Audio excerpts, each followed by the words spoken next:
Hi, I'm KaweedFul, and today I'm back with something a little different. It's been a month since I started speedrunning, and here is the game I chose for my first ever speedrun. Layers of Fear. Why? Mainly because I love the game and it usually helps with speedrunning, but also because it's quite a simple run. It's not very long, and has very few advanced mechanics to master because it has no glitch to exploit, so the only mechanics you will have to learn are actually the ones from the game itself. Opening doors, making rooms appear, grabbing items, and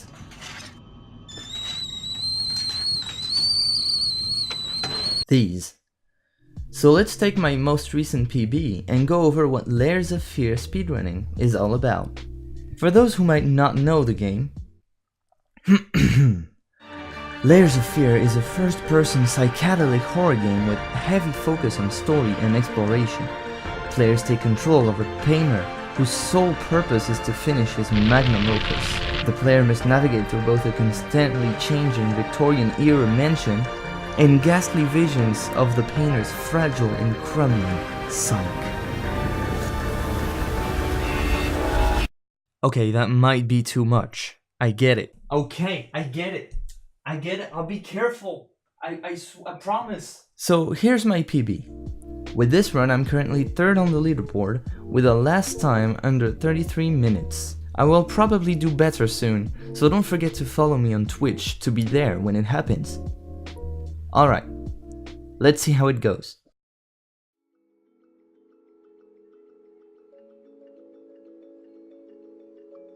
As soon as the game starts, open the door and head directly into the office upstairs to grab the key to the workshop.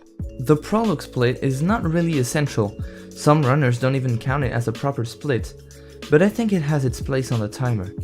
It's always fun to see how fast you can go in this tiny portion, even though it never gets faster than 32 seconds. When you grab the key, be sure to go around the stepladder on the ground so it doesn't slow you down when you're walking away. Once entering the workshop, quickly uncover the painting by removing its cover from the side as soon as the game lets you grab it, then leave right after sliding your mouse down. The cover will fall down while you're walking out, and a sound effect will confirm that the action succeeded. After this small corridor comes the first room skip of the game. Many rooms have for only purpose to scare the player or give some elements of the story through notes and interactive objects, so you can skip them by simply walking out. Now we have the first RNG element of the game, the lock. This lock's combination always uses the 3 same digits 4, 5 and 8, but in different orders. The most common combination is 854 and is also the easiest to enter because it's the closest combination from the initial position of the lock, which is 173. The one that usually comes after 854 is 485. If these two don't work, well, the RNG gods probably give you a 458 and the run's worth a reset because you lost too much time already. And now that the chest is unlocked, right click to leave the lock, open the chest, click on the ring, and quickly turn around to walk through the door while the memory's playing. Here, I got lucky enough to get an 854. If you're fast enough to turn around, you can reach the second skippable room at the same time your character says "marry me." So, will you marry me? And turn around again to enter the paintings hallway. After the hallway comes another room skip. Then, it's quite a straightforward walk to the kitchen. In this game, each chapter ends with a special room where you must collect a body part to continue your painting in the workshop. To collect each of these pieces, you must trigger all the events of the room as fast as possible. When entering the kitchen, you need to open 2 of these cupboards to trigger the first apple to fall from the painting. When you hear it, shake the mouse left and right to trigger the following events until someone knocks at the door.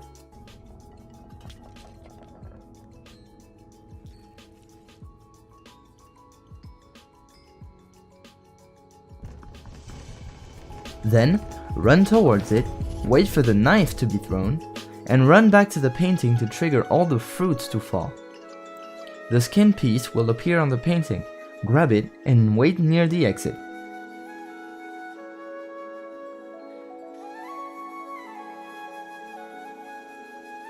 This will be the end of the first chapter, Canvas, in only 2.5 minutes.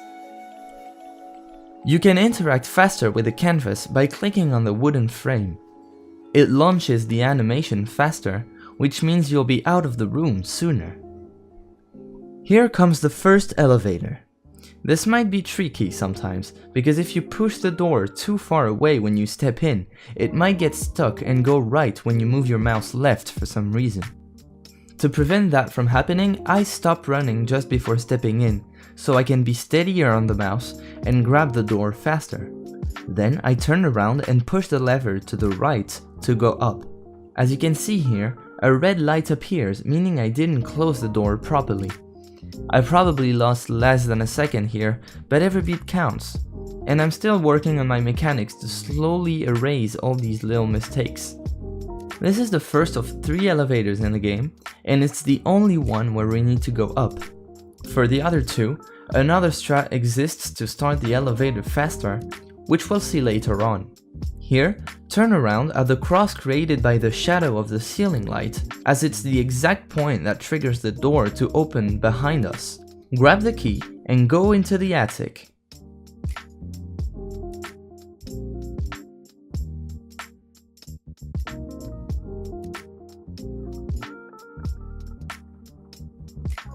In this next room, there is a trick that allows us to skip the explosion that happens when you leave the room. Just walk along the left wall and around the corner. It saves around 2 seconds and it's quite easy to execute.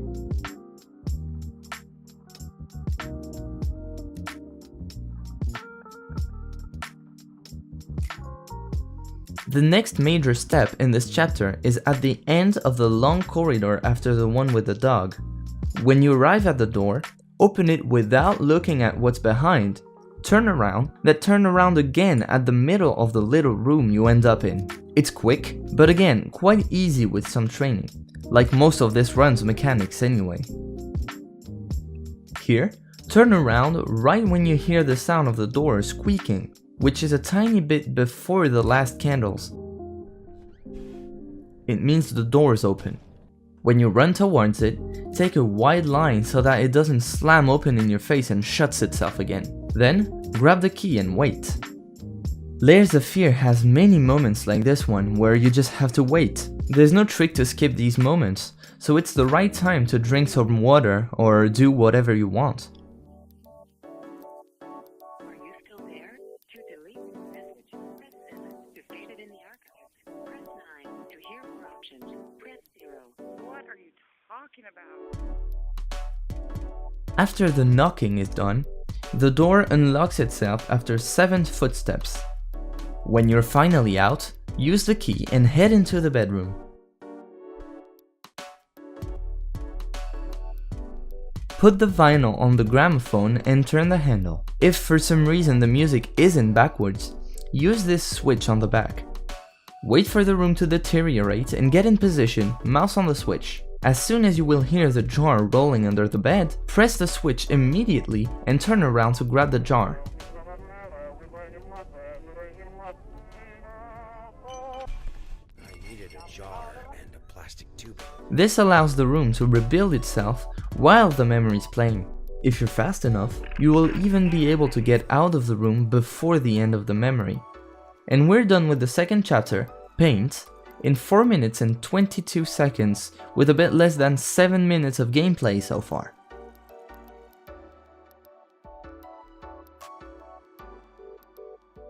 And into Undercoat we go. This section is quite convenient because the music playing in the background allows you to know how fast you are in the segment.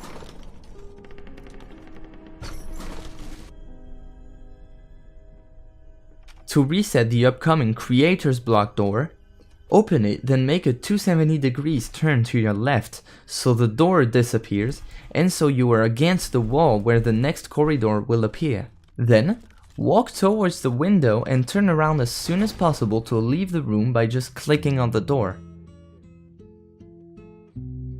Try to take fast lines in the upcoming turns. It's always better than just walking in the middle like you would while playing casually.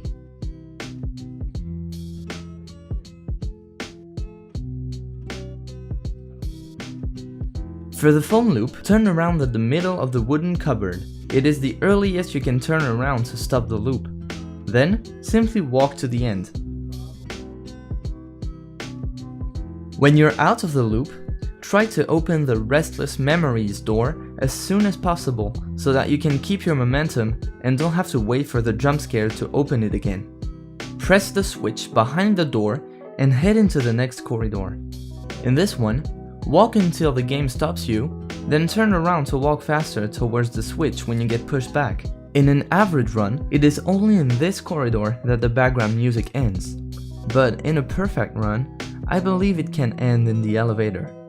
And speaking of which, here's a strat to make the elevator go down faster. Step in, and while you close the door, try to walk backwards and push the lever with your body. As you can see here, I can't get it consistently yet, because I'm still struggling with the door sometimes. But don't worry, for the third elevator of this run, I do it very well.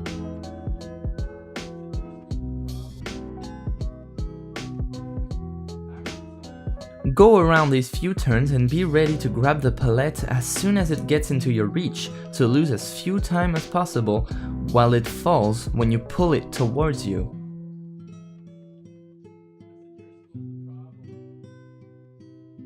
After this dark corridor, skip the room and go back where you come from in the LSD corridor, as I like to call it. It's usually in this corridor that I cross the 10 minutes mark, although you can cross it later in the basement with the solid canvas and paint. Here, I turn on the lights just for personal convenience, because the time loss is quite negligible, and I'm always afraid to get lost in the dark when going back up. However, it is completely optional and not to be recommended. I'm just lazy. Press the piano several times to trigger the music, and here goes the second pause of the run. Here I'm having fun messing around with the levitating furniture, but once again, now's the time to do whatever you need to do. Fun fact, the music you're hearing right now is called Lotus Land, composed in 1905 by Cyril Scott.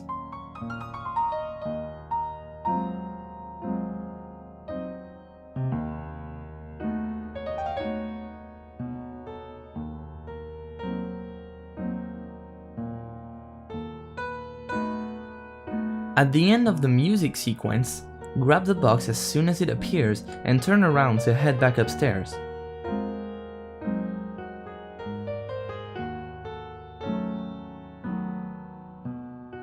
It is the end of Undercoat in less than 5 minutes and with a total of just under 12 minutes.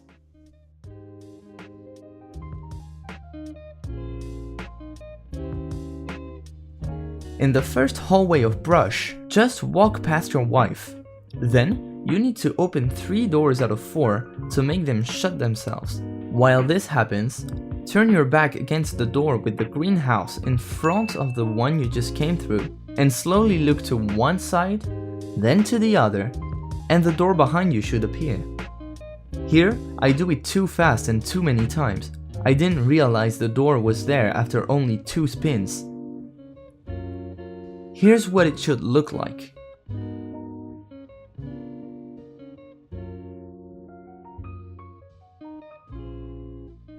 Now walk past the teddy bear and skip the room after going forward at the intersection. Turn right before the pile of chairs. We don't need to lose time with the wife's jump scares, as they're all avoidable. Then, in the 4th room of the tiny loop, quickly turn around after clicking on the locked door to see the baby and trigger the animation. When it's over, enter the next room from the left door. It's very important for later. Go on the left of the room and try to make the painting appear. You will understand the timing with training. When the painting goes dark, turn around and look at the baby on the table to trigger the events. Now, you just have to wait. I tried some tricks here to make the dolls appear faster, but nothing worked, so this is just one of those rooms where nothing can be done to go faster. When the baby screams and the room's filled with light, take position against the left wall near the window. I kinda screwed this up in my PB run, so let me show you a previous run where I do it correctly. Look at the wall so that this tiny black dot is on the right side of your screen. I like to position it right under my timer. This way, when the chaos stops, you can quickly look right, left, and right again to continue in the hallway. Now let's take a look at my PB. You can see here that the black dot is way too far on the left, which means I'm closer to the window and it often fails like that. So I have to walk away from the window, come back, and try the trick again.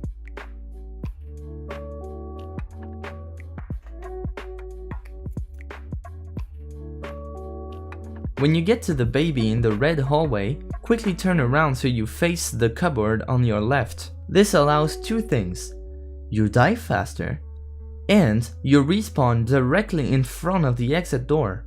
It's interesting to note that when you die in this game, the direction of your look will be the same when you respawn than the one you had before dying. And that's why we entered from the left door, because now it's open for us to go through as soon as we gain control of the character. Other detail to note: from now on, every time you will enter the last room of a chapter, you will go through the same little corridor with tiles on the ground and candlesticks, but the corridor deteriorates as the game goes on. Here, one of the candlesticks fell on the ground. If you walk on it, it slows you down just a little bit, so it's always better to go around on the right of it. In the girls' room, get the key in the upper drawer and start the toy carousel. And here is the longest waiting part of the game, which I will speed up just a little bit for the sake of the video.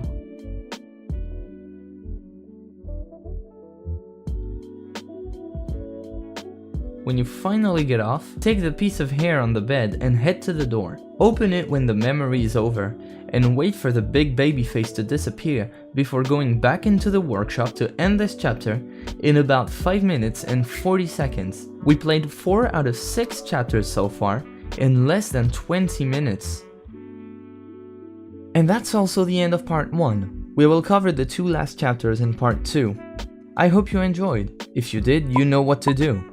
Feel free to tell me your opinion on this format in the comments.